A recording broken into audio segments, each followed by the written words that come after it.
Paano ka nga ba magiging isang bilyonaryo sa industriya ng clean energy nang halos wala ka namang naitatayo?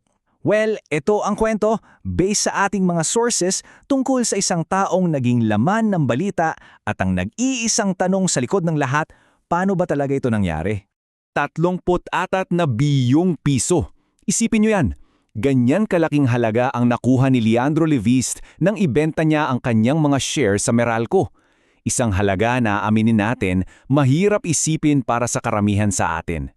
At dyan na nga pumapasok yung malaking tanong. Sa P34 billion, ano ba talaga ang nakuha ng Meralco? Kasi ayon sa ating mga source, baka magulat kayo, di raw ito yung inaakala nyo. So simulan na nating himayin. Okay, para maintindihan natin kung paano nangyari ang lahat ng ito, kailangan nating balikan kung saan ba talaga ito nagsimula. At ang simula, ayon sa sources, ay hindi raw dahil sa galing sa negosyo, kundi dahil sa political access. Tingnan nyo to, Republic Act 1125. Hindi ito yung ordinaryong prangkisa ha. Ang tawag nga dito ay super franchise. Binigyan nito ang isang bagong kumpanya ng karapatan na mag-operate sa napakaraming lugar sa Pilipinas. At ito yung pinaka-critical na detalye. Ang principal sponsor nito sa Senado, walang iba kundi ang sarili niyang ina. Siyempre, tinanong si Leviste tungkol dyan. Ito yung naging depensa niya laban sa mga kritisismo. Pero ayon sa source, ang punto raw ay hindi kung ano ang sinasabi, kundi kung ano ang ginagawa. At malinaw na ang pagkakuha ng prangkisa ay isang napakalaking bagay. Okay, so dito na natin makikita yung reality check inganga. Yung malaking agwat sa pagitan ng ipinangako ng kumpanya ni Leviste at kung ano ba talaga ang nangyari. Tingnan natin ang mga numero. Dahil diba, numbers don't lie. 10,000 megawatts. Grabe. Yan yung kabuuang energy capacity na pinangako ng Solar Philippines na itatayo nila para sa bansa. Isang napakalaki at napakaambisyosong pangako. At ito ang katotohanan. Sa 10,000 megawatts na yan, ang na-deliver lang pala, 174. Kitang-kita nyo naman sa chart, di ba? Halos hindi gumalaw yung delivered bar. Napakalayo ng agwat. Gawin nating mas simple. 2%, 2%. Yan lang ang naging completion rate. Ibig sabihin, 98% ng mga ipinangako, hindi natupad. At ito pa, isang napakahalagang detalye. Yung performance bonds, parang security deposit yan, di ba? Garantiya na tatapusin mo yung trabaho mo. Pero noong Agosto 2024, hinayaan lang nilang mag-expire yung 14 billion na bonds. So anong signal nun? Para mo na rin sinabi na, wala na kaming balak tapusin to. At dito na nagiging mas interesting ang kwento.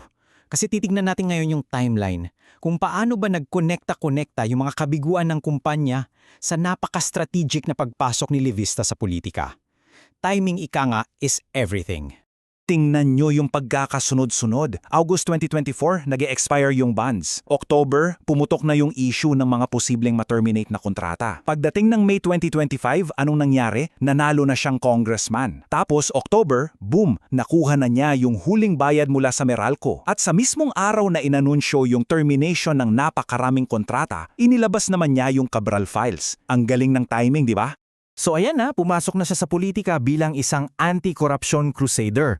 Pero ayon sa ating source, may mga, sabing nating, patterns of contradictions daw na lumabas.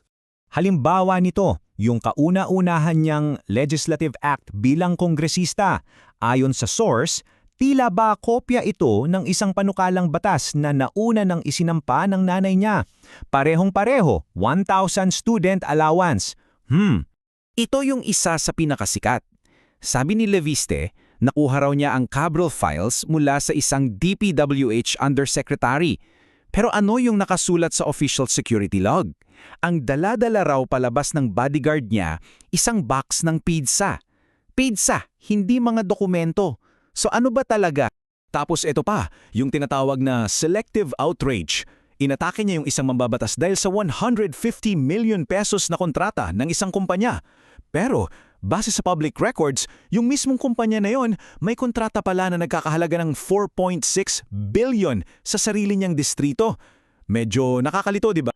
At itong huli, tungkol sa budget insertions. Nung una, ang tindi ng paninindigan niya, ebidensya yan ng korupsyon. Pero, Nung ang pangalan na ng nanay niya ang lumabas na may P1 billion na insertion daw, biglang nagbago ang ipip ng hangin.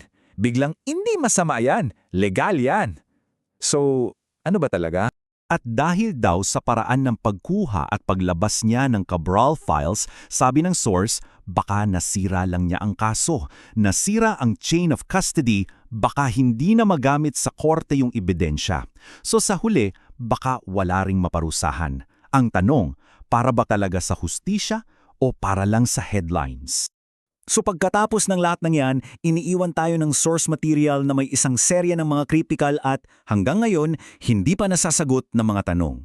Una, tungkol sa Yale, bakit daw hindi niya nililinaw kung ano ba talaga ang nangyari sa pag-alis niya doon, lalo pa't may mga aligasyon ng academic misconduct. Pangalawa, yung prangkisa. Paano nga ba talaga nakakuha ang isang bagong-bagong kumpanya ng ganoong kalaking super franchise na ang sponsor pa sa Senado ay ang nanay mismo ng founder? Pangatlo, at ito yung P34 billion question, paano na-justify yung ganong kalaking halaga para sa isang kumpanya na, uulitin ko ha, 2% lang ng mga pangako niya ang natupad? At pangapat, bumabalik tayo sa mga file. Bakit pizza ang nasa logbook at hindi dokumento? At bakit niya itinago ng 3 buwan bago ilabas? Anong meron? So, iniiwan tayo ng source sa huling tanong na ito.